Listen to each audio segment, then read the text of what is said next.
Hello and welcome to Do It Yourself channel. Today I will show you where to find the option and how to turn on our screen's dark mode in Samsung Galaxy S24 Plus phone. So where to look for it? First we need to go to settings, then we need to go to display, and here at the top we have two options. We have light mode, that's what we are using right now, and then we have dark mode. Pretty simple. We have more settings here. In the dark mode settings we can turn on a schedule for the dark mode if we want to,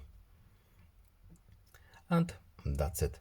Sometimes you can switch modes here if they are available, or we can create a shortcut in the shortcut menu. And that's all. I hope this video is helpful to you. Please leave a like and subscribe. Have a nice day and see you in the next video. Goodbye.